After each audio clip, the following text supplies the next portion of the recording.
오늘 아침 출근길 혹시 어떠셨어요? 저는 오늘 지하철에서 어떤 분이 다른 사람이랑 살짝 부딪혔다고 엄청 날카롭게 소리를 지르는 걸 봤거든요. 와, 그 순간 제 심장도 쿵 내려앉으면서 하루 시작부터 기분이 확 엉망이 되더라고요. 아, 바로 그 사람 때문은 아닌데 그 사람이 뿜어낸 그 부정적인 기운에 제가 완전히 감염된 거죠. 오늘 우리가 깊이 파고들 이야기가 바로 이겁니다. 김혜령 작가의 책 이게 행복이 아니면 무엇이지? 여기에 담긴 지혜를 좀 바탕으로요.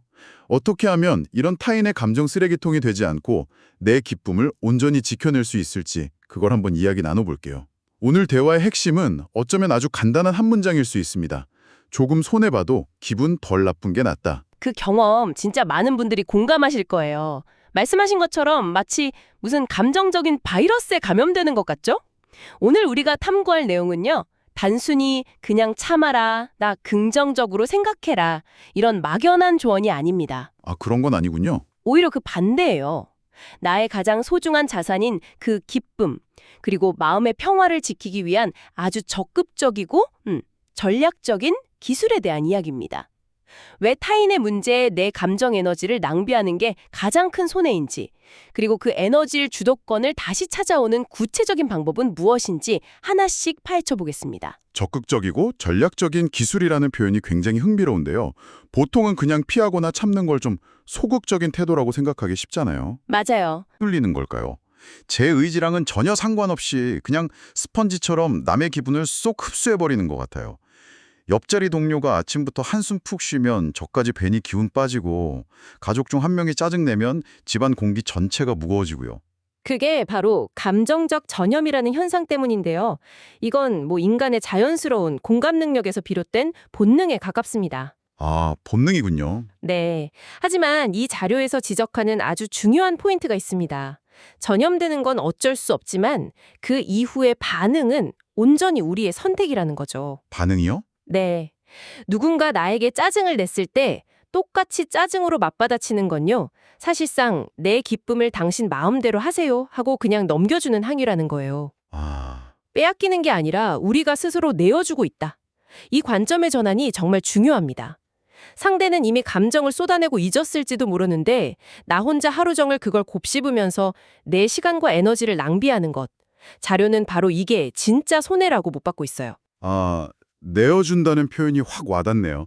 내가 통제할 수 없는 피해자가 아니라 사실은 내가 그 열쇠를 쥐고 있었다는 거군요. 바로 그거죠. 그렇다면 그 열쇠를 사용해서 기쁨을 내어주지 않을 방법이 필요하겠어요.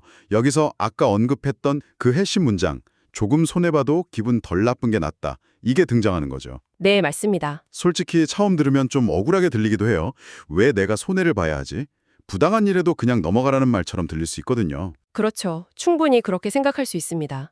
하지만 이 문장의 진짜 의미는 무슨 패배주의나 체념이 절대 아니에요. 아, 그런 건 아니고요. 네, 오히려 싸움의 가치를 판별하는 냉철한 지혜에 가깝습니다. 이걸 인지적 자원 배분이라는 개념으로 설명해 볼 수 있을 것 같아요. 인지적 자원 배분? 네, 우리에겐 하루에 쓸 수 있는 정신적 에너지의 총량이 딱 정해져 있거든요. 그런데 사소한 말다툼에서 이기거나 내가 옳다는 걸 증명하거나 상대방의 무례함을 지적하는데 이 에너지를 다 써버리면 어떻게 될까요? 정작 내가 정말 집중해야 할 중요한 일 혹은 나를 행복하게 만드는 활동에 쓸 에너지가 고갈되어 버리는 거죠. 인지적 자원 배분이라. 그러니까 감정 소모도 일종의 예산 낭비 같은 거군요. 정확합니다. 내가 이 논쟁에서 이겨서 얻는 그 작은 만족감보다 이 논쟁을 피해서 아낄 수 있는 내 하루의 평화와 에너지가 훨씬 더 큰 이익이라는 계산이네요. 맞아요. 그래서 이건 전략적 후퇴 혹은 선택적 무시에 가까운 거예요. 모든 싸움에서 이길 필요는 없어요. 특히 이겨봤자 상처뿐인 영광이거나 내 기분만 더 망치는 싸움이라면 애초에 참전하지 않는 게 가장 현명한 전략이라는 겁니다. 하긴 그래요. 온라인에서 얼굴도 모르는 사람과의 댓글 논쟁에서 이기려고 밤새는 것과 그 시간에 편안하게 잠을 자는 것 중 어느 쪽이 나에게 이로운지는 명백하잖아요. 그렇죠. 이기고 지는 게임의 규칙을 따를 게 아니라 내 마음의 평화를 최우선으로 두는 새로운 게임의 판을 짜는 거죠. 듣고 보니 지는 게 이기는 거다라는 옛말이 이런 깊은 뜻이었나 싶네요. 그런데 이런 전략적 선택이 특히 어리버지는 상대가 있는 것 같아요. 바로 감정 기복이 아주 심한 사람들이요. 아, 있죠. 기분에 따라 주변 사람들을 막 천국과 지옥으로 끌고 다니는 사람들. 이런 사람들 옆에 있으면 저도 모르게 그 롤러코스터에 함께 탑승하게 되더라고요. 정말 그렇죠. 가족이나 직장 상사처럼 피하기 어려운 관계일수록 더 힘들고요. 여기서 자료가 제시하는 또 다른 중요한 기술이 바로 경계 설정입니다. 경계 설정? 네. 우리가 그들의 감정에 공감하고 위로해 줄 수는 있지만 그 감정의 파도에 같이 흡슬려 갈 의무는 없다고 단호하게 이야기해요. 여기서 아주 인상적인 비유가 나오는데 타인의 날씨에 당신의 하루를 맡기지 마십시오라는 구절이에요. 타인의 날씨에 내 하루를 맡기지 말라. 옆 사람 기분이 먹구름이라고 해서 내 하루까지 폭우가 내리게 할 필요는 없다는 거네요. 맞아요. 그건 무관심이나 이기심이 아니에요. 오히려 건강한 관계를 위한 필수 조건이죠. 계속해서 상대의 감정 기복에 내 기분을 맞추다 보면 나 자신도 완전히 지쳐버리거든요. 그렇죠. 자료에 나오는 비행기 산소 마스크 비유가 바로 이 지점을 정확히 짚어주죠. 아, 그 비유요. 네, 위급 상황에서 다른 사람을 돕기 전에 반드시 자기 마스크부터 쓰라고 하잖아요. 내 감정이 고갈되고 내면의 평화가 깨진 상태에서는 그 누구도 진심으로 위로하거나 도울 수 없어요. 결국 나를 먼저 지키는 것이 나와 관계된 다른 사람들까지 지킬 수 있는 힘이 되는 겁니다. 그런데 그 경계를 설정하는 게 말처럼 쉽지는 않은 것 같아요. 특히 가까운 사이에서는요. 상대방이 너 왜 이렇게 내 기분도 몰라줘? 라며 서운해할 수도 있고요. 혹시 자료에서 구체적으로 어떻게 그 경계를 표현해야 하는지에 대한 팁도 있을까요? 좋은 질문이에요. 직접적으로 당신 기분에 내 기분 맞추기 싫어 라고 말하는 건 또 다른 갈등을 낳을 수 있죠. 자료는 직접적인 대립보다는 물리적, 감정적 거리두기를 제안해요. 예를 들어 상대방이 계속 부정적인 이야기를 쏟아낼 때 지금은 제가 다른 일에 집중해야 해서요. 이 이야기는 나중에 다시 하면 어떨까요? 라며 대화를 잠시 중단하거나 그랬군요. 많이 힘드시겠어요. 라고 공감의 표현은 하되 그 문제에 깊이 빠져들어서 해결책을 제시하려 애쓰지는 않는 거죠. 아, 핵심은 공감은 하되 동화되지는 않는 것입니다. 그 사람의 감정은 그 사람의 몫이고 내 감정은 나의 몫이라는 것을 스스로 계속 인식하는 게 중요해요. 공감과 동화를 구분하는 것, 이게 핵심이군요. 결국 이 모든 논의가 기쁨이라는 자산의 가치를 어떻게 볼 것인가로 이어지는 것 같아요. 맞습니다.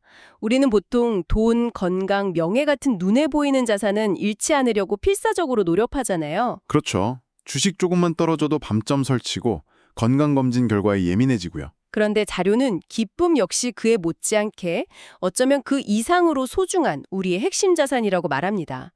이 기쁨이라는 자산이 있어야 다른 모든 것들도 의미가 있어지니까요. 그런데 이상하게도 이 보이지 않는 자산은 너무 쉽게 너무 값싸게 다른 사람에게 내어준다는 거죠. 정말 그렇네요. 누가 내 지갑에서 10,000원 한 장 훔쳐가면 화를 내면서 정작 다른 사람의 말 한마디에 내 하루 전체의 기쁨을 도둑맞는 건 당연하게 여길 때가 많으니까요. 여기서 정말 흥미로운 지점이 이 기쁨은 사실 누구도 빼앗아갈 수 없다는 거예요. 자료의 이 문장이 정말 핵심을 찌릅니다. 우리가 스스로 내어주지 않는 한 아무도 우리의 기쁨을 가져갈 수 없다. 결국 모든 것은 내면의 선택에 달렸다는 거네요. 바로 그겁니다. 기쁨은 외부 조건의 산물이 아니라 내면의 태도가 결정하는 것이라는 거죠. 그래서 자료는 타인의 부정적인 공격에 똑같이 부정적으로 반응하는 것을 불에 기름을 붓는 행위에 비유해요. 아, 불에 기름을 붓는다? 네, 상대가 던진 불씨에 내 감정이라는 기름을 부어서 더 큰 화재를 만드는 어리석은 짓이라는 거죠. 대신 평온함으로 긍정으로 어둠의 빛으로 응답하는 것이 진정한 내면의 힘이라고 설명합니다. 물론 이건 본능을 거스르는 일이라 정말 쉽지 않아요. 공격을 받으면 방어하거나 반격하고 싶은 게 인달의 자연스러운 반응이니까요. 맞아요. 머리로는 이해해도 막상 누가 시비를 걸면 울컥하는 게 먼저죠. 그 본능적인 반응을 어떻게 다스릴 수 있을까요? 그럴 때 필요한 것이 바로 순간적인 멈춤과 질문입니다. 감정적인 반응이 튀어나가기 직전 딱 1초만 멈추고 스스로에게 질문을 던져보는 거예요. 1초요? 네, 내가 지금 여기서 화를 내는 것이 과연 나를 더 행복하게 만들까? 이 반응이 이 상황을 더 좋게 만들까? 이 질문 하나만으로도 우리는 감정의 노예가 아니라 주인이 될 수 있는 첫걸음을 떼는 겁니다. 자동 반사적으로 행동하는 대신 의식적으로 나의 반응을 선택할 수 있는 공간을 만드는 거죠. 야, 듣기만 해도 쉽지는 않겠지만 정말 강력한 방법이네요. 이 반응이 나를 더 행복하게 만들까? 이 질문은 꼭 기억해 둬야겠어요. 자, 그럼 이 모든 좋은 이야기들을 실제 우리 삶에 적용해 봐야 하잖아요. 그렇죠. 이론은 완벽히 이해했는데 막상 그런 상황에 닥쳤을 때 써먹을 수 있는 구체적인 행동 지침 같은 게 있으면 좋겠어요. 물론이죠. 자료는 머리로 아는 것을 넘어 몸으로 익히는 연습 방법을 제안하는데요.